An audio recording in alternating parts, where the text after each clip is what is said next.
Hello everyone.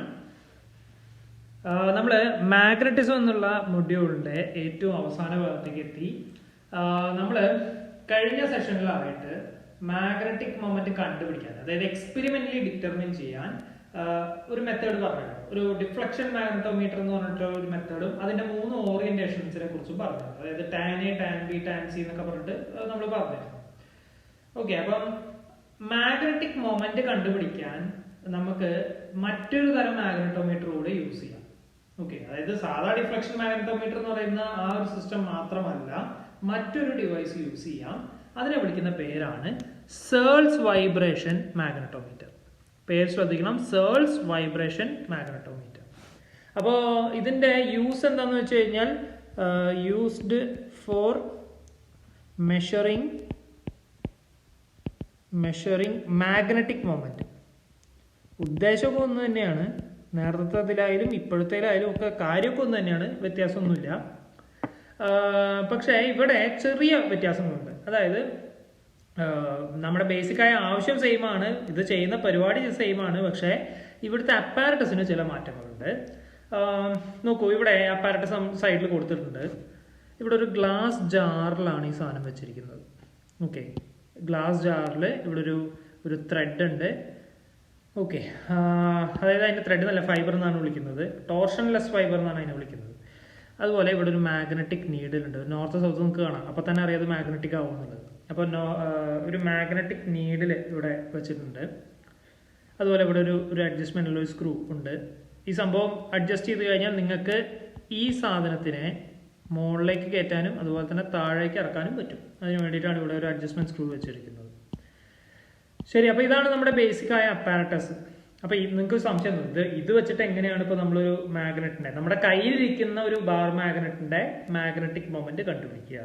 അത് നിങ്ങൾക്ക് സംശയം തോന്നും, സ്വാഭാവികമാണ്.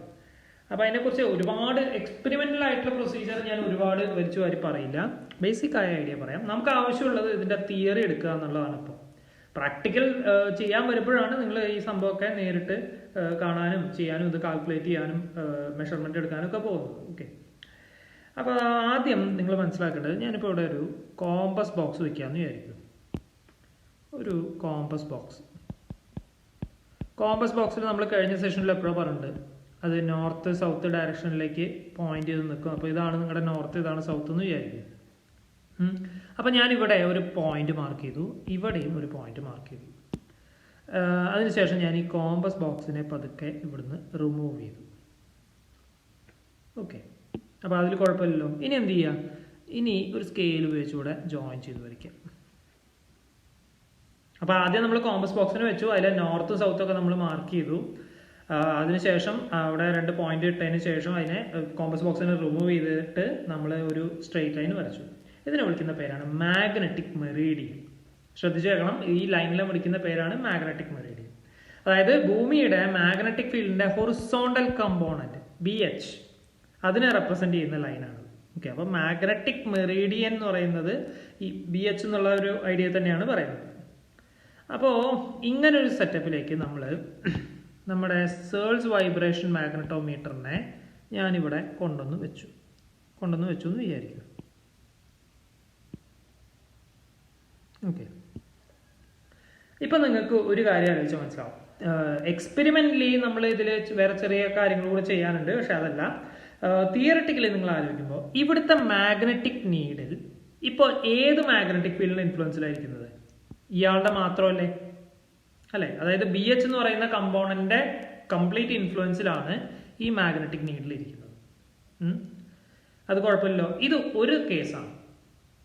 ഓക്കെ, അപ്പോൾ ഇത് നമ്മൾ ചെയ്യുന്നതിലുള്ള ഒരു കേസാണ് ഈ പറഞ്ഞിരിക്കുന്നത്. അതായത് നമ്മളൊരു ഈ സേൾസ് വൈബ്രേഷൻ മാഗ്നറ്റോമീറ്റർ എന്ന് പറയുന്ന അപ്പാരറ്റസിനെ അവിടെ വെച്ചു. അത് വെച്ചിരിക്കുന്നത് മാഗ്നറ്റിക് മെറീഡിയനിലാണ്. അങ്ങനെ അവിടെ വെച്ച് കഴിഞ്ഞാൽ അതിന്റെ മുകളിൽ ഉണ്ടാവുന്ന കംപ്ലീറ്റ് മാഗ്നറ്റിക് ഇൻഫ്ലുവൻസ് ആരുടെ വകയായിരിക്കും? BHന്റെ വകയായിരിക്കും. ഓക്കെ, അപ്പോൾ ഇതാണ് നമ്മുടെ പ്രൈമറി സ്റ്റെപ്പ് എന്ന് പറയുന്നത്. ഇനി നിങ്ങൾക്ക് ഒരു കാര്യം കൂടി ആലോചിച്ച ഒരുപക്ഷെ മനസ്സിലാവും. നമ്മളൊരു മാഗ്നറ്റോമീറ്ററിനെ ഇവിടെ പ്ലേസ് ചെയ്തു എന്ന് വിചാരിക്കും. നിങ്ങൾ ഇതിൻ്റെ അടുത്ത് ഒരു നോർത്ത് സൗത്ത് ഒരു മാഗ്നറ്റിനെ കൊണ്ടുവന്ന് വെച്ചു. ഇത് ഡയറക്ഷൻ എങ്ങനെ ആയിക്കോട്ടെ, ഇപ്പോൾ വേണമെങ്കിൽ ഇങ്ങനെ വെച്ചോളൂ, ഇങ്ങനെ വെച്ചാൽ സൗത്ത് നോർത്ത്. ഇവിടെ എന്ത് സംഭവിക്കും? ഇത് മാഗ്നറ്റിക് നീഡിലാണ്, ഇവിടെ ഒരു മാഗ്നറ്റ് വന്നിട്ട്, ഇത് രണ്ടും കൂടിയിട്ടല്ല കേട്ടോ, അറ്റ് എ ടൈം ഒന്നേ ഉള്ളൂ. ഓക്കെ, അപ്പോൾ ഇവിടെ ഈ മാഗ്നറ്റ് വെച്ച് കഴിഞ്ഞാൽ ഇവർ തമ്മിൽ ഒന്നുകിൽ അട്രാക്ഷനോ റിപ്പൾഷനോ ഉണ്ടാവും. ഇതിപ്പോൾ സൗത്തും നോർത്തും ആണ്. ഇനിയിപ്പോൾ അടുത്ത മാഗ്നറ്റിനെ വെക്കുമ്പോൾ എന്ത് സംഭവിക്കും? ഇതിപ്പോൾ സൗത്തും നോർത്തും ആകുമ്പോൾ ഇത് അട്രാക്ട് ചെയ്യും, ഈക്വൽ പോൾസ് വരുമ്പോൾ റിപ്പൽ ചെയ്യുകയും ചെയ്യും അല്ലേ? അപ്പോൾ ഇവിടെ ഒരു ഫോഴ്സ് ഈ മാഗ്നറ്റിന്റെയും നമ്മുടെ മാഗ്നറ്റിക് നീഡിലിന്റെ ഇടയിൽ ഉണ്ടാവുന്നുണ്ട്. അത് ഇങ്ങനെയാണ് വെക്കുന്നതെങ്കിൽ അത് അട്രാക്റ്റീവും, ഇങ്ങനെയാണ് വെക്കുന്നതെങ്കിൽ റിപ്പൾസീവും ആവും. നോക്കൂ, നിങ്ങൾ ഈ കെട്ടി തൂക്കിയിട്ടിരിക്കുന്ന മാഗ്നറ്റിക് നീഡിലിന്റെ അടുത്ത് കൊണ്ടുപോയിട്ട് ഒരു മാഗ്നറ്റിനെ വെച്ച് കഴിഞ്ഞാൽ അവിടെ ഫോഴ്സ് ഉണ്ടാവും, അട്രാക്റ്റീവോ റിപ്പൾസീവോ ആവാം. അപ്പോൾ ആ ഫോഴ്സ് കാരണം ഈ ഉള്ളിൽ കിടക്കുന്ന സാധനം ഓസിലേറ്റ് ചെയ്യാൻ തുടങ്ങില്ലേ? ഇല്ലേ? മാഗ്നറ്റിക് ഫീൽഡ് അത്യാവശ്യം സ്ട്രോങ് ആണെങ്കിൽ ഈ പറഞ്ഞ പോലെ അത് അത്യാവശ്യം നന്നായി ഓസിലേറ്റ് ചെയ്യില്ലേ? ചെയ്യേണ്ടതല്ലേ? ഒരു എക്സ്റ്റേണൽ ആയിട്ടുള്ള ഒരു ഫോഴ്സ് വന്നു കഴിഞ്ഞാൽ ഈ സാധനം വൈബ്രേറ്റ് ചെയ്യേണ്ടതല്ലേ, മീൻസ് ഓസിലേറ്റ് ചെയ്യേണ്ടതല്ലേ? ഓക്കെ, അപ്പോൾ ഓസിലേറ്റ് ചെയ്യും. ഓസിലേറ്റ് ചെയ്യുന്നുണ്ടെങ്കിൽ നമുക്ക് ഇനി കണ്ടുപിടിക്കാനുള്ളത് ആ ഓസിലേഷന്റെ ടൈം പീരീഡ് എത്രയാണെന്നാണ്. അപ്പോൾ ഒരു തവണ കൂടി ഞാൻ പറയാം. ഇവിടെ എക്സ്റ്റേണൽ ആയിട്ടൊരു മാഗ്നറ്റ് നമ്മൾ കൊണ്ടുവന്ന് വെച്ചു. ഈ മാഗ്നറ്റിന്റെ മാഗ്നറ്റിക് മൊമെന്റ് ആണ് നമ്മൾ കണ്ടുപിടിക്കാൻ പോകുന്നത്. ഈ പുറത്ത് വെച്ചിരിക്കുന്ന മാഗ്നറ്റിന്റെ മാഗ്നറ്റിക് മൊമെന്റ് ആണ് നമുക്ക് അറിയേണ്ടത്. അപ്പോൾ ഇത് പുറത്ത് കൊണ്ടുവന്ന് വെച്ച് കഴിഞ്ഞാൽ ഇവിടെ അട്രാക്ഷനോ റിപ്പൾഷനോ ആവാം. ഓക്കെ, ആ അട്രാക്ഷനോ റിപ്പൾഷനോ ഏതോ ഒരു തരം ഫോഴ്സ് അവിടെ ഉണ്ടാവുന്നുണ്ട്. അങ്ങനെ ഫോഴ്സ് ഉണ്ടായിക്കഴിഞ്ഞാൽ ഈ മാഗ്നറ്റിക് നീഡിന്റെ ഈ ഭാഗം എന്ത് ചെയ്യും? ഈ ത്രെഡിന്റെ മുകളിൽ തൂക്കിയിട്ടിരിക്കുന്ന ഈ ഭാഗം ഓസിലേഷൻ തുടങ്ങും. അപ്പോൾ ആ ഓസിലേഷന്റെ ടൈം പീരീഡിനെ കുറിച്ചാണ് നമുക്ക് അടുത്ത് സംസാരിക്കാൻ. അപ്പോൾ നമുക്ക് അടുത്ത സ്ലൈഡിലേക്ക് പോവാം. ഈ ടൈം പീരീഡ് ഓഫ് ഓസിലേഷൻ കണ്ടുപിടിക്കാൻ വേണ്ടി നമുക്കൊരു ഇക്വേഷൻ ഉണ്ട്. നിങ്ങളത് ഇതിനു മുമ്പേ കണ്ടിട്ടുണ്ടാവും, പഠിച്ചിട്ടുണ്ടാവും. ഞാൻ അതിനെക്കുറിച്ച് ഒരുപാട് പറയില്ല, കാരണം അതിൻ്റെ ഡെറിവേഷൻ ഇത് എങ്ങനെ വന്നു, എവിടുന്ന് വന്നു എന്നുള്ളത് നമുക്ക് ഇപ്പോൾ ഇവിടെ ആവശ്യമില്ല. ഓക്കെ, നിങ്ങൾ ഓൾറെഡി നിങ്ങൾ പഠിച്ചിട്ടുള്ള കാര്യമായിരിക്കും, കണ്ടിട്ടുണ്ടാവും ഇതിനെക്കുറിച്ച്. അപ്പോൾ time period T equal to 2π√I/mBh. ഇതിലൊരു പക്ഷേ നിങ്ങൾക്ക് I എന്താണെന്നുള്ളത് ഒരു സംശയം വരാം. I എന്താണെന്നുള്ളത് ഒരു സംശയം വരാം. I എന്താണ് സാധാരണഗതിയിൽ? Moment of inertia. ഓക്കെ, ഞാൻ ഈ ഇക്വേഷൻ ഒന്ന് സ്ക്വയർ ചെയ്യട്ടെ. അപ്പോൾ T² ഈക്വൽ ടു 4π². 2π സ്ക്വയർ ചെയ്താൽ 4π² ആവുമല്ലോ. ബാക്കി I/mBh. ഈ ഇക്വേഷൻ എങ്ങനെയാണ് വന്നതെന്ന് ഡൗട്ടുള്ള ആൾക്കാർ ഈ സെഷൻ കണ്ടു കഴിയുമ്പോൾ ഒന്ന് എൻ്റെ അടുത്തൊന്ന് ഗ്രൂപ്പിലൊന്ന് മെസ്സേജ് ചെയ്താൽ മതി. ഓക്കെ, അല്ലെങ്കിൽ നിങ്ങളതെടുത്ത് വായിച്ചു നോക്കിയാൽ നിങ്ങൾക്ക് കിട്ടും, മനസ്സിലാവും. ഇതിൽ നിന്ന് ഇപ്പോൾ ഒരു പർട്ടിക്കുലർ മാഗ്നറ്റോമീറ്ററിന് ഈ Iയും Mഉം ഒക്കെ കോൺസ്റ്റന്റ് ആയിരിക്കും. 4π² കോൺസ്റ്റന്റ് ആണ്. BH അങ്ങനെയല്ല. അപ്പോൾ നമുക്ക് എന്ത് പറയാം? T² is proportional to 1/BH. ഇതാണ് ഇക്വേഷൻ നമ്പർ 1. ഓക്കെ, ഇനി നമ്മൾ നേരത്തെ പറഞ്ഞ കാര്യം തന്നെ ഞാൻ അപ്പുറത്തുള്ള മാഗ്നറ്റോമീറ്ററിനെ ഇങ്ങോട്ട് കൊണ്ടുവരാം. നോക്കൂ, അപ്പോൾ ഞാൻ ആ മാഗ്നറ്റോമീറ്ററിനെ ഇങ്ങോട്ട് കൊണ്ടുവന്നു. ഇനി നമ്മൾ നേരത്തെ ഫസ്റ്റ് കേസ് നമ്മൾ പറഞ്ഞു കഴിഞ്ഞു. ഇനി സെക്കൻഡ് കേസിലേക്ക് വരുമ്പോൾ, സപ്പോസ് ഞാൻ ഇവിടെ ഒരു എക്സ്റ്റേണൽ ഒരു ഇതും കൂടി വെക്കുന്നുണ്ടെന്ന് പറഞ്ഞില്ലേ? ഇത് വെക്കുമ്പോൾ ഇതാ ഇതിൻ്റെയാണ് നമുക്ക് മാഗ്നറ്റിക് മൊമെന്റ് കണ്ടുപിടിക്കേണ്ടത്. ഇത് വെക്കുമ്പോൾ ഒരു കാര്യം ശ്രദ്ധിക്കുക. എന്താണെന്ന് വെച്ച് കഴിഞ്ഞാൽ നമ്മുടെ നോർത്ത് നമ്മൾ ഇങ്ങോട്ടാണ് മാർക്ക് ചെയ്തിരിക്കുന്നത്, അവിടേക്ക് തന്നെ നമ്മുടെ മാഗ്നറ്റിന്റെ നോർത്ത് പോൾ വയ്ക്കാം. സൗത്ത് എങ്ങോട്ടാണോ മാർക്ക് ചെയ്തിരിക്കുന്നത് അത് ഇങ്ങോട്ട് തന്നെ സൗത്ത് പോൾ വയ്ക്കാം.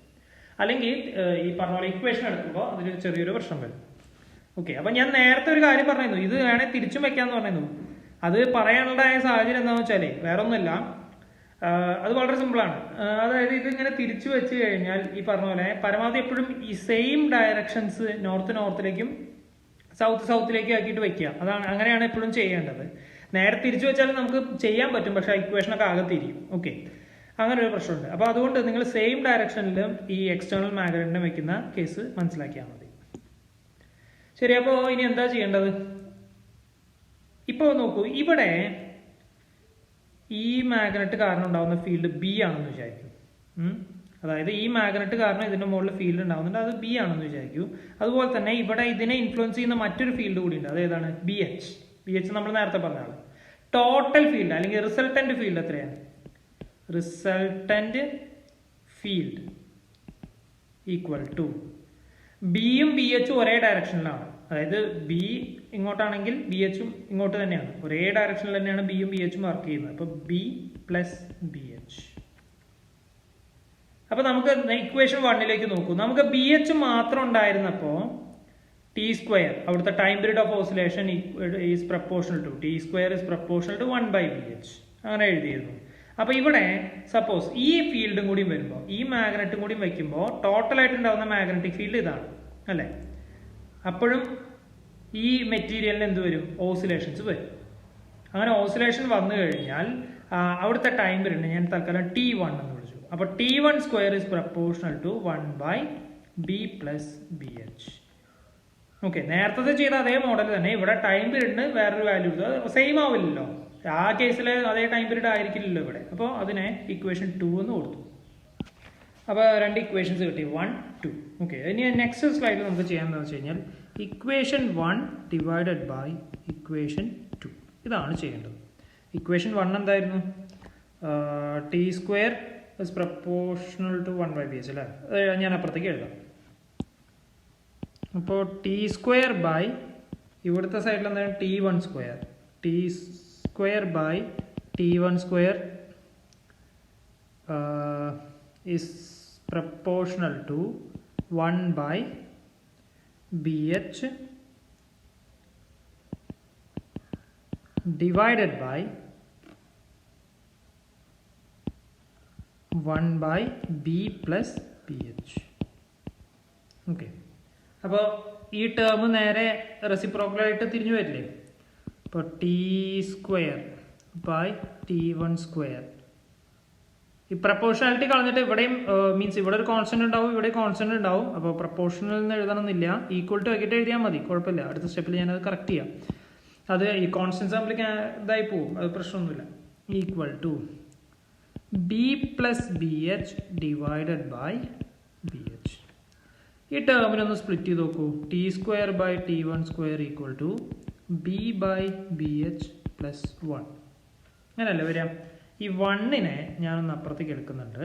അപ്പോൾ B/BH equal to T square by T1 square - 1. ഇതിനെ ഒന്ന് ക്രോസ് മൾട്ടിപ്ലൈ ചെയ്ത് നോക്കൂ. എന്താ സംഭവിക്കുക? ക്രോസ് മൾട്ടിപ്ലൈ ചെയ്ത് കഴിഞ്ഞാൽ എന്ത് കിട്ടും?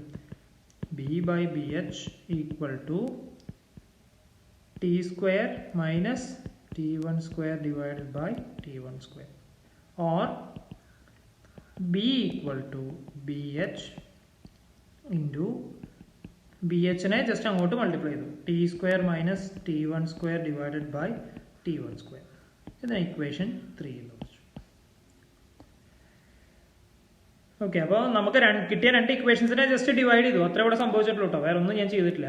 ഇനിയാണ് അടുത്ത പ്രശ്നം വരാൻ പോകുന്നത്. ഇനി നമുക്ക് ബിക്ക് സബ്സ്റ്റിറ്റ്യൂട്ട് ചെയ്യണം. നമ്മൾ ഇത്രയും ദിവസം മറ്റേ ഡിഫ്ലക്ഷൻ മാഗ്നറ്റോമീറ്റർ ഒക്കെ പഠിച്ചിരുന്നപ്പോൾ നമ്മൾ എന്താ ചെയ്തിരുന്നത്? ഒരു പർട്ടിക്കുലർ പോയിന്റ്, അതായത് ഡെറിവേഷൻ ചെയ്യുമ്പോൾ ബിക്ക് ഒരു വാല്യൂ കിട്ടിയാൽ നമ്മൾ അവിടെ ബിക്ക് സബ്സ്റ്റിറ്റ്യൂഷൻ കൊടുക്കാറുണ്ട്.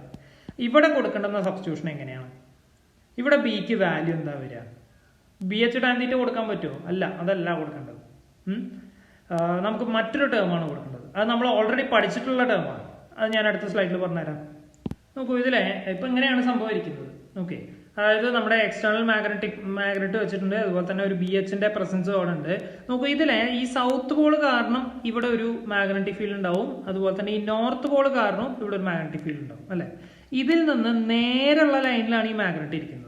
അതായത് നമ്മുടെ ഈ മാഗ്നറ്റിക് നീഡിലിന് പാരലൽ ആയിട്ടുള്ള ഒരു ലൈനിലാണ്, അല്ലെങ്കിൽ അതേ സെയിം ലൈനിലാണ് ആരിയിരിക്കുന്നത്? നമ്മുടെ ഒറിജിനൽ മാഗ്നറ്റ്. അതായത് ഏത് മാഗ്നറ്റിന്റെ ആണോ മാഗ്നറ്റിക് മൊമെന്റ് കാണേണ്ടത് അയാളെ എവിടെ വെച്ചിരിക്കുന്നത്? ഇതിന്റെ ഈ നീഡിലിന്റെ പാരലൽ അല്ലെങ്കിൽ നേരെയുള്ള ലൈനിലാണ്. ഇതിനെ വിളിച്ചൊരു പേരുണ്ട്, എന്താണെന്ന് ഓർമ്മയുണ്ടോ? Axial line. അപ്പൊ ആക്സിയൽ ലൈനിൽ 2 പോളുകൾ കാരണം ഉണ്ടാവുന്ന മാഗ്നറ്റിക് ഫീൽഡ് നമ്മളൊരു ഇക്വേഷൻ മുമ്പേ പറഞ്ഞിട്ടുണ്ട്. എവിടെ പറഞ്ഞെന്നറിയോ? ടാൻ എ പൊസിഷൻ പറഞ്ഞപ്പോ ടാൻ എ പൊസിഷൻ പറഞ്ഞപ്പോ ആക്സിയൽ ലൈനിന്റെ കേസാണത്. അതുകൊണ്ട് തന്നെ എന്താണ്, ആ കോമ്പസ് ബോക്സിന്റെ നടുവില് നമുക്ക് ഞാൻ പറഞ്ഞില്ല, കോമ്പസ് ബോക്സ് ഇവിടെ വെച്ചിരുന്നു, അതിന്റെ കുറച്ച് മാറിയിട്ടാണ് നമ്മൾ മാഗ്നറ്റ് വെച്ചിരുന്നത്. ഈ കോമ്പസ് ബോക്സിന്റെ നടുവില് ഈ പോള് കാരണവും നമുക്ക് മാഗ്നറ്റിക് ഫീൽഡ് ഉണ്ടാവും. അതിൽ നിന്ന് നമ്മളൊരു ഇക്വേഷൻ ഡിറൈവ് ചെയ്തിരുന്നു, ഏതാണെന്ന് ഓർമ്മയുണ്ടോ? അപ്പൊ B ഈക്വൽ ടു ഞാൻ പറഞ്ഞുതരാം, μ0/4π 2md divided by d² - l² whole square. ഞാൻ ഈ ഇക്വേഷൻ വീണ്ടും ഇവിടെ ഡിറൈവ് ചെയ്യുന്നില്ല, ഡിറൈവ് ചെയ്യേണ്ട ആവശ്യമില്ല. ഓക്കെ, കാരണം നിങ്ങൾക്ക് എക്സാമിന് ഈ സാധനം അറിഞ്ഞാൽ മതി. അപ്പോൾ ഇതാണ് ഇത് കൃത്യമായിട്ട് ഈ സാധനം ഡിറൈവ് ചെയ്തത് നമ്മുടെ ആ ടാൻ എ പൊസിഷന്റെ വീഡിയോ ഒന്ന് കണ്ടു നോക്കിയാൽ മതി കേട്ടോ. അവിടെ ഇത് കൃത്യമായി ഡിറൈവ് ചെയ്തിട്ടുണ്ട്. അപ്പോൾ ബി ഈക്വൽ ടു ഇങ്ങനെ ഒരു ഇക്വേഷൻ കിട്ടി. അപ്പോൾ ഫോർത്ത് ഇക്വേഷൻ ഇതായി. അപ്പോൾ ഇക്വേഷൻ 3 എന്താ പറഞ്ഞിരുന്നത്? ഇക്വേഷൻ 3 ബി ഈക്വൽ ടു അല്ലേ? ആ ബിയുടെ സ്ഥാനത്ത് ഇനി നമുക്ക് എന്ത് സബ്സ്റ്റിറ്റ്യൂട്ട് ചെയ്യാം? ഈ സാധനം സബ്സ്റ്റിറ്റ്യൂട്ട് ചെയ്തൂടെ? ഇതും ബി എന്നല്ലേ? അപ്പോൾ ഞാനത് ഇവിടെ സബ്സ്റ്റിറ്റ്യൂട്ട് ചെയ്തിട്ട് താഴെ എഴുതാം. അപ്പോൾ ഞാനിത് ഇവിടെ സബ്സ്റ്റിറ്റ്യൂട്ട് ചെയ്തു. അതായത് ബിയുടെ സ്ഥാനത്ത് നമുക്ക് കിട്ടിയ ഇക്വേഷനെ സബ്സ്റ്റിറ്റ്യൂട്ട് ചെയ്തു. ഏതിൽ? ഇക്വേഷൻ 3ൽ. ഓക്കെ, ഇക്വേഷൻ 4ൽ നിന്ന് കിട്ടിയ വാല്യൂ നേരെ ഇക്വേഷൻ 3ൽ കൊണ്ടുപോയി ഇട്ടു. നമുക്ക് എന്താ കണ്ടുപിടിക്കണ്ടേ? ഈ എക്സ്പെരിമെന്റ് എന്ത് പറഞ്ഞിട്ടാണ് നമ്മൾ തുടങ്ങിയത്, അല്ലെങ്കിൽ ഈ തിയറട്ടിക്കൽ ആയിട്ടുള്ള ഭാഗം എന്ത് പറഞ്ഞിട്ടാണ് തുടങ്ങിയത്? മാഗ്നറ്റിക് മൊമെന്റ് കണ്ടുപിടിക്കണം. ഇതിലേതാ മാഗ്നറ്റിക് മൊമെന്റ്? ഇയാളല്ലേ? എം അല്ലേ? Capital M. അപ്പോൾ എമ്മിനെ മാത്രം അവിടെ നിർത്തിയിട്ട് ബാക്കിയുള്ള എല്ലാ ആൾക്കാരെയും റൈറ്റ് സൈഡിലേക്ക് കൊണ്ടുപോകും. അത് ഞാൻ കൊണ്ടുപോയിട്ട് ഞാൻ അപ്പുറത്ത് എഴുതാം. ശരി, ഞാൻ ആ ഇക്വേഷനെ ഒന്ന് ഇങ്ങോട്ട് എഴുതിയിട്ടുണ്ട്. അതായത് എമ്മിനെ മാത്രം, മാഗ്നറ്റിക് മൊമെന്റിന്റെ ടേമിനെ മാത്രം അവിടെ നിർത്തി ബാക്കി എല്ലാവരെയും ഇപ്പുറത്തേക്ക് കൊണ്ടുപോകും. ഇതില് 4π/0 ഇൻറ്റു ബി എച്ച്, അതായത് 4π/0 ഇൻറ്റു ബി എച്ച്, ഇതിനെ നമ്മളൊരു വാല്യൂ കൊടുത്തിരുന്നു. നമ്മൾ ടാൻ സി പൊസിഷൻ പഠിച്ചപ്പോൾ ഈക്വൽ ടു 380 എന്ന് നമ്മൾ കണ്ടുപിടിച്ചിരുന്നു. അപ്പോൾ ഈ ടേമുകളെ നമുക്ക് എന്ത് വെച്ച് റീപ്ലേസ് ചെയ്യാം? 350 എന്നുള്ള വാല്യൂ വെച്ച് റീപ്ലേസ് ചെയ്യാം. Magnetic moment M equal to 380. പിന്നെന്താ എഴുതാനുള്ളത്? d² minus L² whole square divided by 2d into t² minus t1² divided by t1².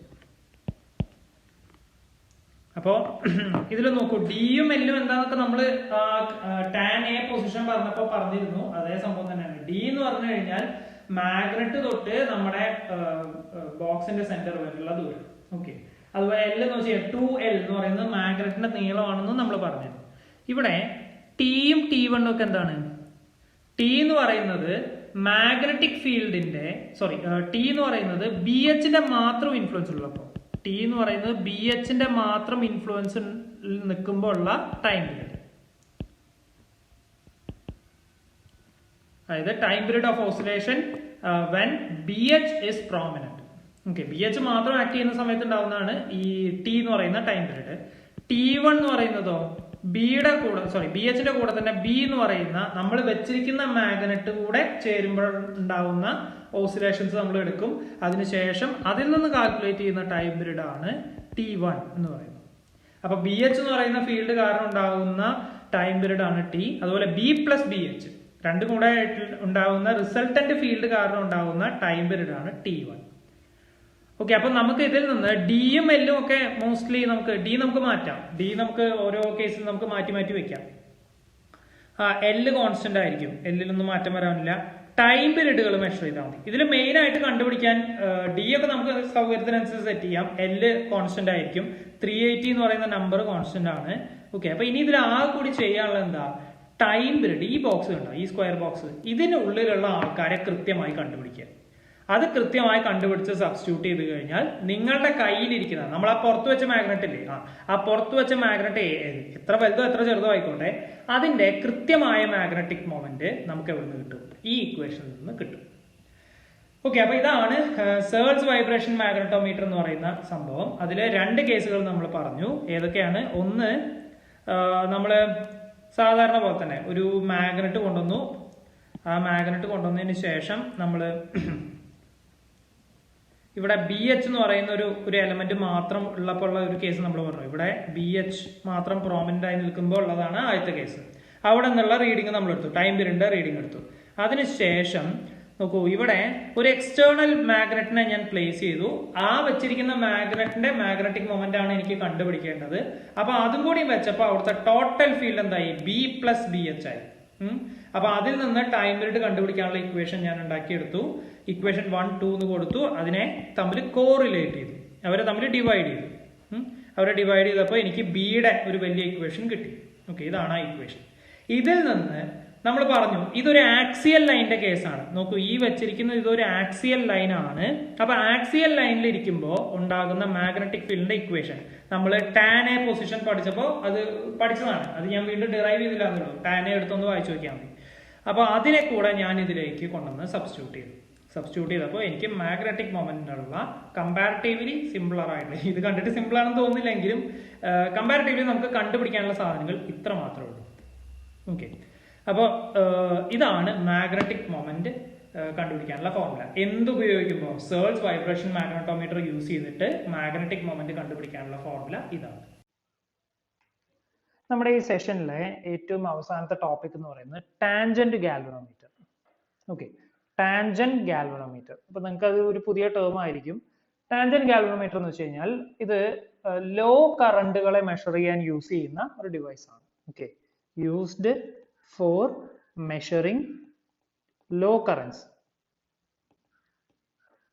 അല്ലെങ്കിൽ ലോ വാല്യൂ ഓഫ് കറൻസ്. അതാണ് ഇതിന്റെ മെയിൻ ആയിട്ടുള്ള ഉദ്ദേശം. ടാൻജന്റ് ഗാൽവനോമീറ്റർ ഉപയോഗിച്ച് നിങ്ങൾക്ക് കറണ്ട് മെഷർ ചെയ്യാന്നുള്ളത് മാത്രമല്ല വേറെ ചില യൂസുകൾ കൂടിയുണ്ട്.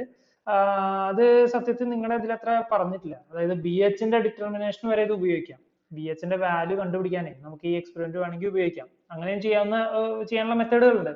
പക്ഷെ നമ്മുടെ ഇവിടുത്തെ ഉദ്ദേശം എന്ന് വെച്ച് കഴിഞ്ഞാൽ കറണ്ടിന്റെ വാല്യൂ എത്രയാണ് എന്ന് കണ്ടുപിടിക്കാനാണ് നമ്മൾ ഈ ടാൻജന്റ് ഗാൽവനോമീറ്റർ യൂസ് ചെയ്യുന്നത്. ഇതിന്റെ ബേസിക് പ്രിൻസിപ്പിൾ എന്ന് പറയുന്നത് ടാൻജന്റ് ലോ. നമ്മൾ ഇത്രയും ദിവസം പറഞ്ഞ ടാൻജന്റ് ലോ തന്നെയാണ് ഇതിന്റെ ബേസിക് പ്രിൻസിപ്പിൾ. അതായത് B equal to B H tan theta. നിങ്ങളുടെ യൂണിവേഴ്സിറ്റി മീൻസ് നിങ്ങൾ പഠിക്കുന്ന ഒരു ടെക്സ്റ്റിൽ അതിന്റെ ഡെറിവേഷൻ പറഞ്ഞിട്ടുണ്ട്. ഞാൻ ഈ ഡെറിവേഷൻ വീണ്ടും പറയുന്നില്ല, കാരണം ഈ ഡെറിവേഷൻ ഓൾറെഡി നമ്മൾ ടാൻജന്റ് ലോ വിശദമായിട്ട് പറഞ്ഞിട്ടുള്ളതാണ്. അപ്പൊ ആ ഡെറിവേഷൻ ഇവിടെ പറയേണ്ടതാണ്. പക്ഷെ ഞാനിപ്പോ അത് പറയുന്നില്ല, കാരണം ഓൾറെഡി ഞാനത് കഴിഞ്ഞ സെഷനിൽ പറഞ്ഞു കഴിഞ്ഞാണ്. അതിന്റെ ഒരു ബേസിക് ഐഡിയ ഞാൻ പറഞ്ഞുതരാം. സപ്പോസ് എൻ്റെ കയ്യിൽ ഒരു ബി എച്ച് എന്ന് പറഞ്ഞിട്ടുള്ള ഒരു ഹൊറിസോണ്ടൽ കമ്പോണന്റ് ബി എച്ച് ഇവിടെ ഉണ്ട്. അതിന് പെർപെൻഡിക്കുലർ ആയി മറ്റൊരു മാഗ്നറ്റിക് ഫീൽഡ് ഉണ്ടെന്ന് വിചാരിക്കും ബി. ഞാനിവിടെ ഒരു മാഗ്നറ്റിക് നീഡിലിനെ സസ്പെൻഡ് ചെയ്താൽ it comes to rest at an angle theta with the horizontal component of magnetic field. അതായത് രണ്ട് പെർപെൻഡിക്കുലർ ആയ മാഗ്നറ്റിക് ഫീൽഡിനിടയിൽ നിങ്ങൾ ഒരു മാഗ്നറ്റിക് നീഡിലിനെ പ്ലേസ് ചെയ്ത് കഴിഞ്ഞാൽ അത് ഒരു തീറ്റ ആംഗിളിലായിരിക്കും. ഏതുമായിട്ട് തീറ്റ ആംഗിൾ ഉണ്ടാക്കുന്നത്? ഹൊറിസോണ്ടൽ കമ്പോണന്റുമായിട്ട് ഒരു തീറ്റ ആംഗിൾ ഉണ്ടാക്കിയിട്ടായിരിക്കും അത് റെസ്റ്റിലേക്ക് വരുന്നത്. ഓക്കെ, ഇപ്പൊ ഇതിൽ നിന്ന് എന്നിട്ട് നമ്മൾ ഇവിടെ ഇങ്ങനെ ഒരു ട്രയാംഗിൾ കൺസ്ട്രക്ട് ചെയ്തു. എന്നിട്ട് നമ്മൾ ടാൻ തീറ്റ എന്താണ് എന്നൊക്കെ കണ്ടുപിടിച്ചു, ഓരോ ട്രയാംഗിൾസ് കൺസിഡർ ചെയ്തിട്ട്. അതിൽ നിന്ന് നമ്മൾ എത്തിയ ഇക്വേഷൻ ആണ് B equal to B H tan theta എന്ന് പറയുന്നത്. പിന്നെ ഒരു കാര്യം കൂടി നമ്മൾ പറയുന്നത്, ഇത് വാലിഡ് ആവുന്നത് 30 ഡിഗ്രി ടു 60 ഡിഗ്രി ആ ഒരു റേഞ്ചിൽ, ആംഗിളിന്റെ ഒരു റേഞ്ചിൽ മാത്രമേ നമുക്ക് ഈ ടാൻജന്റ് ലോ ആപ്ലിക്കബിൾ ആവുള്ളൂ. അപ്പൊ ഇതാണ് ടാൻജന്റ് ലോയെ കുറിച്ച് പറയാനുള്ളത്. ടാൻജന്റ് ലോയുടെ ബേസിസിൽ വർക്ക് ചെയ്യുന്ന ഒരു ഡിവൈസ് ആണ് ടാൻജന്റ് ഗാൽവനോമീറ്റർ എന്ന് പറയുന്നത്. നിങ്ങളുടെ ലെഫ്റ്റിലുള്ള ഫിഗർ നോക്കിയാൽ തന്നെ അറിയാം. ഈ ടാൻജന്റ് ഗാൽവനോമീറ്ററിന് ഒരു ഫ്രെയിമിൽ നിങ്ങൾക്ക് എന്താണ് ഒരു സർക്കുലർ കോമ്പസ് ബോക്സ് നിങ്ങൾക്ക് കാണാം. ഓക്കെ, ഇതിന് കുറെ അഡ്ജസ്റ്റബിൾ ആയിട്ടുള്ള ലെഗുകൾ ഉണ്ട്. അതിന്റെ ഹൈറ്റ് അഡ്ജസ്റ്റ് ചെയ്യാൻ വേണ്ടിയിട്ടാണ് ഈ സാധനം വെച്ചിരിക്കുന്നത്. ഇവിടെ നോക്കൂ, ഇവിടെ ഇങ്ങനെ കുറെ ത്രെഡുകൾ കാണാം. ഇതൊക്കെ നിങ്ങളുടെ കണക്ഷൻ കൊടുക്കാനുള്ള ത്രെഡുകളാണ്. എന്താണെന്നുള്ളത് ഞാൻ പറയാം. ഇതാണ് നിങ്ങളുടെ സർക്കുലർ കോയിൽ. ഈ ബ്ലാക്ക് സാധനം കണ്ടോ? അപ്പൊ നിങ്ങൾ ചോദിക്കുന്നത് എന്താണ്? ഇപ്പൊ സർക്കിൾ ആണെന്ന് മനസ്സിലായി, കാരണം ഷേപ്പ് കണ്ടാൽ അറിയാം. പക്ഷെ ഇതെങ്ങനെയാണ് സർക്കുലർ കോയിൽ ആവുന്നത്? നോക്കൂ, ഇവിടെ ഇതിന്റെ ഉള്ളിലൂടെ ഒരു സംഭവം പോകുന്നുണ്ടോ? ഓക്കെ, അപ്പൊ അതെന്താന്ന് മനസ്സിലായി കഴിഞ്ഞാൽ നിങ്ങൾക്ക് ഓട്ടോമാറ്റിക്കലി ആലോചിച്ചറിയാം ഇത് എന്തുകൊണ്ടാണ് സർക്കുലർ കോയിൽ എന്ന് വിളിക്കുന്നത്. ഒന്നുമില്ല, ഇതൊരു കമ്പിച്ചുരുളാണ്. മീൻസ് ഒരു വയറിനെ വൈൻഡ് ചെയ്ത് വെച്ചിരിക്കുന്നതാണ്. സർക്കുലർ ഷേപ്പിൽ വൈൻഡ് ചെയ്ത് വെച്ചിരിക്കുന്നതാണ്, അങ്ങനെ വിചാരിക്കും. ഇനി ഇതിൽ പറയാനുള്ളത്, ഈ കോമ്പസ് ബോക്സ് നോക്കൂ, ഈ കോയിലിന്റെ സെന്ററിലാണ്, അതായത് ഈ സർക്കുലർ കോയിലിന്റെ സെന്ററിലാണ് നമ്മുടെ ഈ കോമ്പസ് ബോക്സിനെ വെച്ചിരിക്കുന്നത്. കോമ്പസ് ബോക്സ് എന്തിനായിരിക്കും വെച്ചിരിക്കുന്നത്? അവിടെ ഉണ്ടാവുന്ന മാഗ്നറ്റിക് ഫീൽഡിന്റെ റീഡിംഗ് എടുക്കാനാണ്, അല്ലെ? ശരി. അപ്പൊ അതായത് നമ്മൾ ഈ പറഞ്ഞ തീറ്റ മെഷർ ചെയ്യാൻ വേണ്ടിയിട്ടാണ് നമ്മൾ ഈ കോമ്പസ് ബോക്സ് അവിടെ വെച്ചിരിക്കുന്നത്. ഇവിടെ നിങ്ങൾക്ക് കാണാം 2, അതുപോലെ 50 എന്നൊക്കെ ഇവിടെ എഴുതിയിരിക്കുന്നത് കാണാം. സ്ക്രീനിൽ നോക്കിയാൽ നിങ്ങൾക്ക് കാണാം. ഇതൊക്കെ എന്താണെന്ന് വെച്ചാൽ നമ്പർ ഓഫ് ടേൺസ്, അതിനെയാണ് കാണിക്കുന്നത്. അതായത് നമ്പർ ഓഫ് ടേൺസ് എന്ന് വെച്ചാൽ എന്താണ് സംഭവം? നിങ്ങളുടെ കോയിൽ, സർക്കുലർ കോയിൽ എത്ര ചുറ്റുകളുണ്ട്? നമ്പർ ഓഫ് ടേൺസ് എന്ന് വെച്ചാൽ എന്താ? ചുറ്റുകളുടെ എണ്ണം. അപ്പോ അത് എത്ര എണ്ണം വേണമെന്ന് നിങ്ങൾക്ക് ഇവിടെ നിന്ന് ഈ സാധനങ്ങൾ ഉപയോഗിച്ച് തീരുമാനിക്കാം. അതായത് നിങ്ങൾ ഇവിടെ കണക്ഷൻ കൊടുത്തു കഴിഞ്ഞാൽ ഒരു പർട്ടിക്കുലർ നമ്പർ ഓഫ് ടേൺസ് ആയിരിക്കും നിങ്ങൾക്ക് കിട്ടുക. നിങ്ങൾ ഈ കണക്ഷൻ മാറ്റിയിട്ട് ഇതിന്റെ ഇടയിലാണ്, ഈ രണ്ടെണ്ണത്തിന്റെ ഇടയിലാണ് കണക്ഷൻ കൊടുക്കുന്നതെങ്കിൽ മറ്റൊരു വാല്യൂ ആയിരിക്കും കിട്ടുക. ഓക്കെ, അപ്പോൾ ഇങ്ങനെയാണ് ഇത് വർക്ക് ചെയ്യുന്നത്. നിങ്ങൾ എവിടെ കണക്ഷൻ കൊടുക്കുന്നു, ഈ നോബുകളിൽ ഈ 4 എണ്ണത്തിൽ നിങ്ങൾ എവിടെയൊക്കെ കണക്ഷൻ കൊടുക്കുന്നു എന്നുള്ളതിനനുസരിച്ച് നിങ്ങൾക്ക് ചുറ്റുകളുടെ എണ്ണത്തിൽ വ്യത്യാസം വരുത്താം. നമ്പർ ഓഫ് ടേൺസ് പൊതുവെ ഇവിടെ 2, 5, 50, 500 അങ്ങനെയൊക്കെയാണ്, ആ ഒരു റേഞ്ചിലാണ്, അങ്ങനെയാണ് പോകുന്നത്. നിങ്ങൾ ഈ +2 ബയോട്ട്-സേവേർട്ട്സ് ലോ എന്ന് പറഞ്ഞിട്ടൊരു സംഭവം പഠിച്ചിട്ടുണ്ടാവും. എന്താ ഈ ബയോട്ട്-സേവേർട്ട്സ് ലോയിൽ പറഞ്ഞിരിക്കുന്നത്? അതിന്റെ ഒരു അപ്ലിക്കേഷൻ നിങ്ങൾ പഠിച്ചിട്ടുണ്ടാവും. ഒരു ലോങ് സ്ട്രെയിറ്റ് വയർ കാരണം ഉണ്ടാകുന്ന മാഗ്നറ്റിക് ഫീൽഡും അതുപോലെ ഒരു സർക്കുലർ ലൂപ്പ് കാരണം ഉണ്ടാകുന്ന മാഗ്നറ്റിക് ഫീൽഡും. അപ്പൊ ഇതിന്റെ മനസ്സിലാക്കണം കേട്ടോ, ഇതിന്റെ ബേസ് കിടക്കുന്ന എവിടെയാന്ന് വെച്ച് കഴിഞ്ഞാൽ +2ലാണ്. +2ലെ ബയോട്ട്-സേവേർട്ട്സ് ലോ എന്നാണ് ഇനി നമ്മൾ പറയാൻ പോകുന്ന കാര്യങ്ങൾ വരുന്നത്. ശരി, അപ്പോ ഒരു സർക്കുലർ കോയിലിലേക്ക് നോക്കിക്കോളൂ. ഒരു സർക്കുലർ കോയിൽ, ഇതാണ് സർക്കുലർ കോയിൽ എന്ന് വിചാരിക്കും. ആ സർക്കുലർ കോയിലിലേക്ക് ഞാനൊരു കറണ്ട് പാസ് ചെയ്ത് കഴിഞ്ഞാൽ ഇതിന് ചുറ്റും എന്ത് പ്രൊഡ്യൂസ് ചെയ്യപ്പെടും? ഞാൻ തൽക്കാലത്തേക്ക് ഇങ്ങനെ വരയ്ക്കുന്നതാണ് കേട്ടോ. മാഗ്നറ്റിക് ഫീൽഡ് പ്രൊഡ്യൂസ് ചെയ്യപ്പെടും. ഓക്കെ, അപ്പോ ഒരു സർക്കുലർ കോയിലിലേക്ക് നിങ്ങൾ കറണ്ടിനെ ഫ്ലോ ചെയ്യിച്ചു കഴിഞ്ഞാൽ അവിടെ മാഗ്നറ്റിക് ഫീൽഡ് പ്രൊഡ്യൂസ് ചെയ്യപ്പെടും. ഓക്കെ, അപ്പൊ കറണ്ട് I. ഇതിന്റെ ഡയറക്ഷൻ എങ്ങനെ കണ്ടുപിടിക്കുക? ഈ ഉണ്ടാകുന്ന മാഗ്നറ്റിക് ഫീൽഡിന്റെ ഡയറക്ഷൻ എങ്ങനെയായിരിക്കും നിങ്ങൾ കണ്ടുപിടിക്കുക? അതിനൊരു നിയമം ഉണ്ടായിരുന്നു, റൈറ്റ് ഹാൻഡ് ഗ്രിപ്പ് റൂൾ എന്ന് പറഞ്ഞിട്ടൊരു നിയമം ഉണ്ടായിരുന്നു. ഇതിന്റെ ഡയറക്ഷൻ കണ്ടുപിടിക്കുന്നത് റൈറ്റ് ഹാൻഡ് ഗ്രിപ്പ് റൂൾ. അതെന്താണെന്ന് വായിച്ചു നോക്കണേ. ഓക്കെ, അപ്പം നമ്മുടെ പതിവ് പോലെ തന്നെ ഈ കോമ്പസ് ബോക്സ് വെച്ചിട്ടാണ് നമ്മൾ ഈ ആംഗിളിന്റെ റീഡിങ്സ് എടുക്കുന്നത്. അപ്പൊ ഇവിടെ ഈ സർക്കുലർ കോയിൽ നമ്മൾ പ്ലേസ് ചെയ്തിട്ടുണ്ട്. ഇതിലൂടെ ഞാനൊരു കറണ്ടിനെ കടത്തിവിടാൻ പോവാണ്. ഓക്കെ, അപ്പോ ഇതിലൂടെ ഞാനൊരു കറണ്ടിനെ കടത്തിവിടുന്നു, ഈ സർക്കുലർ കോയിൽ. സർക്കുലർ കോയിലിലൂടെ കറണ്ട് കടന്നു പോയി കഴിഞ്ഞാൽ അതിന് ചുറ്റും ആര് വരും എന്നാണ് നമ്മൾ പഠിച്ചിട്ടുള്ളത്? ആരാ വരിക? Magnetic field. ഓക്കെ, അപ്പോ സർക്കുലർ കോയിലിലൂടെ കറണ്ടിനെ കടത്തിവിട്ടാൽ അവിടെ ഒരു മാഗ്നറ്റിക് ഫീൽഡ് ജനറേറ്റ് ചെയ്യപ്പെടും. ഈ ടാൻജന്റ് ഗാൽവനോമീറ്ററിനെ ഒരു കാര്യം ശ്രദ്ധിച്ചോളൂ, ഈ ടാൻജന്റ് ഗാൽവനോമീറ്ററിനെ ഞാൻ horizontal component of earth's magnetic field ആ ഒരു ലൈനിലാണ് ഞാൻ പ്ലേസ് ചെയ്യുന്നത് വിചാരിക്കും. അതായത് എൻ്റെ ഈ TG-നെ ഈ ഡിവൈസിനെ ഒന്നിച്ച് കൊണ്ടുപോയിട്ട് ഞാൻ ഹൊറിസോണ്ടൽ കമ്പോണന്റിന്റെ പോകുന്ന വഴി ഏതാണോ അവിടെ തന്നെ പ്ലേസ് ചെയ്തു. അപ്പോ എന്നിട്ട് ഞാൻ ഈ കോയിലിൽ ഒരു കറണ്ട് കടത്തി വിട്ട് കഴിഞ്ഞാൽ ഇതിന് പെർപെൻഡിക്കുലർ ആയ ഒരു മാഗ്നറ്റിക് ഫീൽഡ് ഉണ്ടാവില്ലേ? അതിനെ ഞാൻ തൽക്കാലം B എന്ന് വിളിച്ചു. അപ്പോ എന്തൊക്കെയാണ് നമ്മൾ ചെയ്തു ഒരു തവണയും കൂടി ഞാൻ പറഞ്ഞുതരാം. ഞാൻ എൻ്റെ ടാൻജന്റ് ഗാൽവനോമീറ്ററിനെ, തൽക്കാലം ഇതാണ് എൻ്റെ ടാൻജന്റ് ഗാൽവനോമീറ്റർ എന്ന് വിചാരിക്കും. ഓക്കെ, ഇവിടെയാണ് കോമ്പസ് വെച്ചിരിക്കുന്നത്. അപ്പൊ ഇതിൻ്റെ ഉള്ളിൽ ഒരു മാഗ്നറ്റിക് നീഡിൽ ഉണ്ട്, അത് നമുക്കറിയാം. ഇതിനെ ഞാനിപ്പോ പ്ലേസ് ചെയ്തിരിക്കുന്നത് എർത്തിന്റെ ഹൊറിസോണ്ടൽ കമ്പോണന്റിലാണ്. ഈ ടാൻജന്റ് ഗാൽവനോമീറ്ററിനെ ഞാനിപ്പോ വെച്ചിരിക്കുന്നത് BH പോകുന്ന അതേ ലൈനിലാണ്. നമ്മൾ നേരത്തെ ഡിവൈസ് സേൾസ് വൈബ്രേഷൻ ചെയ്തപ്പോൾ ഉള്ള പോലെ തന്നെ. അപ്പോ എന്നിട്ട് ഞാൻ ഈ ടാൻജന്റ് ഗാൽവനോമീറ്ററിൽ ഈ കോയിലിലേക്ക് ഞാനൊരു കറണ്ട് പാസ് ചെയ്യാണ്. അങ്ങനെ കറണ്ട് പാസ് ചെയ്ത് കഴിഞ്ഞാൽ ഞാൻ എന്ത് പറഞ്ഞു? ഈ കോയിലിന് ചുറ്റും എന്ത് സംഭവിക്കും? ഒരു മാഗ്നറ്റിക് ഫീൽഡ് ജനറേറ്റ് ചെയ്യപ്പെടും. അപ്പൊ നോക്കൂ, പരസ്പരം പെർപെൻഡിക്കുലർ ആയ രണ്ട് മാഗ്നറ്റിക് ഫീൽഡുകൾ അവിടെ വന്നില്ലേ? ആ പരസ്പരം പെർപെൻഡിക്കുലർ ആയ രണ്ട് മാഗ്നറ്റിക് ഫീൽഡിന്റെ ഇടയിലല്ലേ നമ്മുടെ ഈ കോമ്പസ് ബോക്സിലെ നീഡിലിരിക്കുന്നത്, മാഗ്നറ്റിക് നീഡിലിരിക്കുന്നത് അല്ലേ? അപ്പോ പരസ്പരം പെർപെൻഡിക്കുലർ ആയ രണ്ട് മാഗ്നറ്റിക് ഫീൽഡുകളുടെ ഇടയിൽ നമ്മുടെ കോമ്പസ് ബോക്സിന്റെ നീഡ് വന്നു പെട്ടു. ഇതുകൊണ്ടാണ് അവിടെ എന്ത് അപ്ലിക്കബിൾ ആവുന്നത്? ടാൻജന്റ് ലോ അപ്ലിക്കബിൾ ആവുന്നത്. Tangent law. അപ്പോൾ ടാൻജന്റ് ലോയുടെ ബേസിസിൽ പറയുകയാണെങ്കിൽ B = BH tan θ. ഓക്കെ, ഇതുപോലെ തന്നെ നമ്മൾ ഒരു സർക്കുലർ കോയിലിലൂടെ കറണ്ട് പാസ് ചെയ്ത് കഴിഞ്ഞാൽ, അതിന്റെ റേഡിയസ് R ആണെന്ന് വിചാരിക്കൂ, അതിലൂടെ നമ്മൾ കറണ്ട് പാസ് ചെയ്ത് കഴിഞ്ഞാൽ ഒരു പർട്ടിക്കുലർ ഡിസ്റ്റൻസ്, ഇപ്പൊ ഞാൻ ഇവിടെ ഒരു പോയിന്റ് വരച്ചു, എന്നിട്ട് നമ്മൾ ഇങ്ങനെയൊക്കെ വരച്ചിട്ട് നമ്മളൊരു ഡെറിവേഷൻ പഠിച്ചിട്ടുണ്ടായിരുന്നു. എവിടെയാന്ന് ഓർമ്മയുണ്ടോ? +2 ല്. ഇതാണ് ഞാൻ പറഞ്ഞ ആപ്ലിക്കേഷൻ ഓഫ് ബയോട്ട്-സേവേർട്ട്സ് ലോ. നമുക്ക് ആ ഡെറിവേഷൻ മുഴുവൻ ആവശ്യമില്ല. അപ്പൊ ഒരു സർക്കുലർ ലൂപ്പ് കാരണം ഒരു പോയിന്റിൽ ഉണ്ടാവുന്ന, അതിൽ നിന്ന് കുറച്ച് മാറിയിട്ടുള്ള ഒരു പോയിന്റിൽ ഉണ്ടാവുന്ന മാഗ്നറ്റിക് ഫീൽഡിന് ഒരു ഇക്വേഷൻ നമ്മൾ +2 ല് പഠിച്ചിട്ടുണ്ട്. അപ്പോൾ അതുപോലെ തന്നെ നമ്മൾ ഒരു കോയിലിന്റെ സെന്ററിൽ ഉണ്ടാവുന്ന, അതായത് ഒരു സർക്കുലർ ലൂപ്പിന്റെ സെന്ററിൽ ഉണ്ടാവുന്ന മാഗ്നറ്റിക് ഫീൽഡിനുള്ള ഇക്വേഷൻ നമ്മൾ പഠിച്ചിട്ടുണ്ട്. ഒരു കറണ്ട് I ഇത് കൂടെ പാസ് ചെയ്യുകയാണെങ്കിൽ അതിന്റെ ഇക്വേഷൻ B = μ0 Ni/2R. mu0 അറിയാം കോൺസ്റ്റന്റ് ആണ്. n എന്താണ്? n എന്ന് പറയുന്നത് നമ്പർ ഓഫ് ടേൺസ്. ഓക്കെ, അതുപോലെ i കറണ്ട്, r എന്താണ്? സർക്കിളിന്റെ റേഡിയസ്. അപ്പൊ നോക്കൂ, ഇതിനെ എനിക്ക് ഇക്വേഷൻ 2 എന്ന് എടുക്കാലോ. b equal to mu0 ni by 2r. Equation 2 എന്ന് എടുത്തു. ഇക്വേഷൻ 1 2 കൂടി കമ്പയർ ചെയ്ത് നോക്കൂ, രണ്ടും സെയിം അല്ലേ? അപ്പം bh tan theta equal to mu0 ni by 2r. നമ്മൾ ഈ ഡിവൈസ് എന്തിനു വേണ്ടിയിട്ടാണ് ഉപയോഗിക്കുന്നത്? കറണ്ട് കണ്ടുപിടിക്കാനല്ലേ. അപ്പൊ i ഈക്വൽ ടു ആ കറണ്ടിന്റെ ഇക്വേഷൻ ആണ് നമുക്ക് വേണ്ടത്. അപ്പൊ ഐനെ മാത്രം അവിടെ നിർത്താം, ബാക്കിയുള്ള ആൾക്കാരൊക്കെ അപ്പുറത്തേക്ക് കൊണ്ടുവരൂ. അപ്പോ i ഈക്വൽ ടു, ഞാൻ തിരിച്ചെഴുതുന്നുണ്ട് ഇപ്പൊ തന്നെ, 2r bh tan theta divided by mu0 n. 2r bh tan theta by mu0 n. r constant ആണ്, bh കോൺസ്റ്റന്റ് ആണ്, n നമുക്ക് ഇഷ്ടമുള്ള ഒരു വാല്യൂ കോൺസ്റ്റന്റ് ആക്കി നിർത്താം. mu0 കോൺസ്റ്റന്റ് ആണ്, ഇത് നമ്പർ ആണ്, കോൺസ്റ്റന്റ് ആണ് അല്ലെ?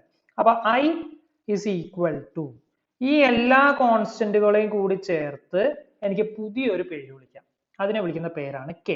k equal to k equal to 2r bh divided by mu0 n. ഈ kക്ക് ഒരു പേരുണ്ട്, അത് ഞാൻ പറയാം. അപ്പൊ i ഈക്വൽ ടു കോൺസ്റ്റന്റ് ഞാൻ എന്ത് എഴുതി? k tan തീറ്റ. ഇതാണ് നമുക്ക് ആവശ്യമുള്ള ടാൻജന്റ് ഗാൽവനോമീറ്ററിലെ ഏറ്റവും ഇമ്പോർട്ടന്റ് ആയ ഇക്വേഷൻ. അതായത് നിങ്ങൾക്ക് ഒരു കാര്യം മനസ്സിലാക്കാം, k ഒരു കോൺസ്റ്റന്റ് ആണ്, അതിന്റെ വാല്യൂ നമുക്ക് കണ്ടുപിടിക്കാൻ പറ്റും. തീറ്റ, നിങ്ങൾ എടുക്കുന്ന കോമ്പസ് ബോക്സ് കണ്ടിട്ടില്ലേ? ആ കോമ്പസ് ബോക്സിൽ നിങ്ങൾ എടുക്കുന്ന സെറ്റ് ഓഫ് റീഡിങ്സ് മാത്രം ഉണ്ടെങ്കിൽ നിങ്ങൾക്ക് അവിടുത്തെ കറണ്ട് കണ്ടുപിടിക്കാം. ഓക്കെ, അപ്പൊ i equal to k tan theta. അപ്പൊ ഇതിന്റെ സിംപ്ലിസിറ്റി എന്താണെന്ന് വെച്ച് കഴിഞ്ഞാൽ തീറ്റയും അതുപോലെ തന്നെ kയും അറിഞ്ഞു കഴിഞ്ഞാൽ നിങ്ങൾക്ക് കറണ്ടിന്റെ വാല്യൂ കൃത്യമായിട്ട് കണ്ടുപിടിക്കാം. ഈ kനെ വിളിക്കുന്ന പേര്, k എന്ന് പറയുന്ന കോൺസ്റ്റന്റിനെ വിളിക്കുന്ന പേര് reduction factor. Reduction factor of TG, അതായത് ടാൻജന്റ് ഗാൽവനോമീറ്ററിന്റെ റിഡക്ഷൻ ഫാക്ടർ എന്നാണ് ഈ ടേമിനെ നമ്മൾ വിളിക്കുന്നത്. അപ്പൊ അതെന്താണെന്ന് ഒന്നുകൂടി നമുക്ക് നോക്കാം. Suppose theta equal to suppose 45 degree ആണെന്ന് വിചാരിക്കും. i ഈക്വൽ ടു എന്താണ്? k tan തീറ്റ എന്നാണ് അല്ലെ? i equal to k tan 45. tan 45 എന്താണ്? 1. അപ്പൊ i ഈക്വൽ ടു k എന്ന് കിട്ടും. എന്താ അതിന്റെ മീനിങ്? അത് വെച്ചിട്ട് നമുക്ക് ഈ എഴുതിയ ഈ 3 സ്റ്റെപ്പുകൾ വെച്ചിട്ട്, അല്ലെങ്കിൽ ഈ ഒരു സ്റ്റെപ്പ് വെച്ചിട്ട് നമുക്ക് ഒരു ഡെഫിനിഷൻ ഉണ്ടാക്കാൻ പറ്റുമോ? റിഡക്ഷൻ ഫാക്ടർ എന്ന് പറയുന്ന ടേമിന് ഒരു ഡെഫിനിഷൻ ഉണ്ടാക്കാൻ പറ്റുമോ? ഒന്ന് നോക്കി നോക്കാം. അപ്പൊ ഇത് വെച്ചിട്ട് നമുക്ക് ഇതിനൊരു ഡെഫിനിഷൻ പറയാൻ പറ്റുമോ എന്നുള്ളതാണ് ഞാൻ ചോദിച്ചത്. റിഡക്ഷൻ ഫാക്ടറിനെ നമുക്ക് ഈ ഇക്വേഷൻ വെച്ച് ഡിഫൈൻ ചെയ്യാം. It is defined as the current required to produce a deflection of 45 degrees. അതായത് നിങ്ങൾ നിങ്ങളുടെ ടാൻജന്റ് ഗാൽവനോമീറ്ററിലേക്ക് 45 ഡിഗ്രി ഡിഫ്ലക്ഷൻ ആ കോമ്പസ് ബോക്സിൽ വരുത്താൻ വേണ്ടി എത്ര കറണ്ട് കൊടുക്കണമോ അതിനെ വിളിക്കുന്ന പേരാണ് റിഡക്ഷൻ ഫാക്ടർ എന്ന് പറയുന്നത്. ഓക്കെ, അതായത് ഇവിടെ ഇപ്പോ തീറ്റ 45 ഡിഗ്രി കൊടുത്തപ്പോഴാണ് നിങ്ങൾക്ക് i ഈക്വൽ ടു k എന്ന് വന്നത്. അതായത് kനെയാണ് നിങ്ങൾക്ക് ഡിഫൈൻ ചെയ്യേണ്ടത്. അപ്പം തീറ്റ 45 ഡിഗ്രി വരുത്താൻ വേണ്ടി നിങ്ങൾ എത്ര കറണ്ട് കൊടുക്കണമോ അതിനെ വിളിക്കുന്ന പേരാണ് reduction factor of tangent galvanometer എന്ന് പറയുന്നത്. ഇനി അടുത്തെന്താണെന്ന് വെച്ച് കഴിഞ്ഞാൽ ഈ റിഡക്ഷൻ ഫാക്ടറിന്റെ equation 2r bh divided by mu0 n. അപ്പോ ഈ റിഡക്ഷൻ ഫാക്ടർ എന്തൊക്കെ ഫാക്ടേഴ്സിനെ ഡിപ്പെൻഡ് ചെയ്യും? n, അതായത് നമ്പർ ഓഫ് ടേൺസിനെ ഡിപ്പെൻഡ് ചെയ്യും, റേഡിയസ് ഓഫ് കോയിൽ അതിനെ ഡിപ്പെൻഡ് ചെയ്യും, പിന്നെ ഹൊറിസോണ്ടൽ കമ്പോണന്റ് അതിന്റെ വാല്യൂവിനെയും ഡിപ്പെൻഡ് ചെയ്യും. അപ്പൊ ഈ 3 ഫാക്ടേഴ്സിനെ നിങ്ങളുടെ reduction factor of tangent galvanometer depend ചെയ്യും. അതായത് നിങ്ങൾക്ക് n കൂട്ടിക്കഴിഞ്ഞാൽ k കുറയും. ഓക്കെ, bh ഈ പറഞ്ഞ പോലെ നിങ്ങൾക്ക് എന്തെങ്കിലും ചേഞ്ച് വരുത്തി കഴിഞ്ഞാൽ k കൂടും. മീൻസ് bh കൂടുകയാണെങ്കിൽ k കൂടും. റേഡിയസ് ഓഫ് സർക്കുലർ കോയിൽ കൂട്ടുകയാണെങ്കിൽ നിങ്ങൾക്ക് k കൂടും. ഓക്കെ, അത് അത്രേ പറയാനുള്ളൂ. അപ്പൊ ഇനി നമുക്ക് ഇതിൽ ഒരു ടേം കൂടെ നമുക്ക് ഡിഫൈൻ ചെയ്യാനുണ്ട്, സെൻസിറ്റീവ്നെസ്. അതായത് ഒരു ടാൻജന്റ് ഗാൽവനോമീറ്റർ എത്രത്തോളം സെൻസിറ്റീവ് ആണ്, അത് സെൻസിറ്റീവ് ആണെങ്കിൽ അത് എങ്ങനെയാണ് അതിന്റെ റെസ്പോൺസ് ഉണ്ടാവുക? ഓക്കെ, അപ്പൊ നമ്മള് സെൻസിറ്റീവ് ആവണമെങ്കിൽ ഒറ്റ കണ്ടീഷനേ ഉള്ളൂ, നമ്മളൊരു സ്മോൾ വാല്യൂ ഓഫ് കറണ്ട് കൊടുക്കുകയാണെന്ന് വിചാരിക്കും. സ്മോൾ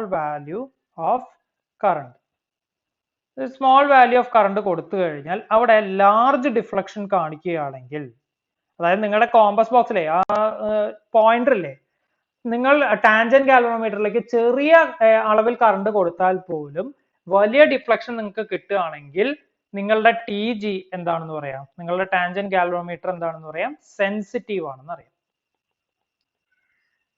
ഓക്കെ, അപ്പൊ ചെറിയ കറണ്ട് കൊടുത്തു കഴിഞ്ഞാലും വലിയ ഡിഫ്ലക്ഷൻ കിട്ടണം. അങ്ങനെയാണെങ്കിൽ മാത്രമേ നമുക്ക് എന്ത് പറയാൻ പറ്റുള്ളൂ, ടാൻജന്റ് ഗാൽവനോമീറ്റർ ഹൈലി സെൻസിറ്റീവ് ആണെന്ന് പറയാൻ പറ്റുള്ളൂ. അപ്പോ സെൻസിറ്റീവ് ആണോ എന്നുള്ളതിന് നമുക്ക് അതിനൊരു എന്തെങ്കിലും ഒരു എന്താ പറയാ, അത് എന്തിനെ ഡിപ്പെൻഡ് ചെയ്യുന്നുള്ള അങ്ങനെ ചില ഫാക്ടേഴ്സ് ഒക്കെ നമുക്ക് പറയണ്ടേ. അതിനുള്ള ഇക്വേഷൻ നമുക്ക് നേരത്തെ ഇക്വേഷൻ ഒന്നുകൂടി ഞാൻ ഇവിടെ എഴുതാം. അതിൽ നിന്ന് തന്നെ നമുക്ക് കാര്യങ്ങൾ കണ്ടുപിടിക്കാം. I equal to K tan theta, ഇത് തന്നെയാണ് അതിന്റെ ബേസ്. കെ എന്ന് പറഞ്ഞാൽ എന്തായിരുന്നു, 2r BH divided by μ0 n tan theta. നിങ്ങൾ ഇവിടെ ഡിഫ്ലക്ഷനെ കുറിച്ചല്ലേ പറയുന്നത്, അതായത് ഡിഫ്ലക്ഷൻ എന്ന് വെച്ചാൽ എന്താണ്, തീറ്റയാണ്. അപ്പൊ ടാൻ തീറ്റ ഇവിടെ നിർത്തുക, ബാക്കിയുള്ള ആൾക്കാരൊക്കെ അപ്പുറത്ത് കൊണ്ടുപോകുക. അപ്പൊ tan theta equal to μ0 ni, ഇതില്ല, μ0 ni divided by 2r BH. അപ്പൊ നോക്കൂ, ഇവിടെ ഡിഫ്ലക്ഷൻ അതായത് തീറ്റയും കറണ്ടും തമ്മിലുള്ള ഒരു റിലേഷൻ ആയിട്ട് ഇത് മാറി. നേരത്തെ പഠിച്ച അതേ ഇക്വേഷൻ തന്നെ, ഒരു മാറ്റവും ഇല്ല. ഒന്ന് സാധനങ്ങൾ അങ്ങോട്ട് കൊണ്ടുവന്ന് റീഅറേഞ്ച് ചെയ്ത് എഴുതി. ഓക്കെ, അപ്പോ ഇവിടെ നിങ്ങൾക്ക് തീറ്റ അതായത് ഡിഫ്ലക്ഷൻ കൂട്ടണം എന്നുണ്ടെങ്കിൽ, ഈ ടേം കൂട്ടണം എന്നുണ്ടെങ്കിൽ, അല്ലെങ്കിൽ തീറ്റ ഇൻക്രീസ് ചെയ്യിക്കണം എന്നുണ്ടെങ്കിൽ നിങ്ങൾക്ക് ഇവിടെ ഉള്ള ആൾക്കാരെ അഡ്ജസ്റ്റ് ചെയ്താൽ മതി. അതെങ്ങനെ അഡ്ജസ്റ്റ് ചെയ്യാം ഒന്ന് ആലോചിച്ച് നോക്കൂ. ഇവിടെ എന്തിനൊക്കെ മാറ്റം വരുത്തിയാൽ ഇവിടെ ടാൻ തീറ്റയുടെ വാല്യൂവിന് മാറ്റം വരും, ഞാൻ പറഞ്ഞുതരാം.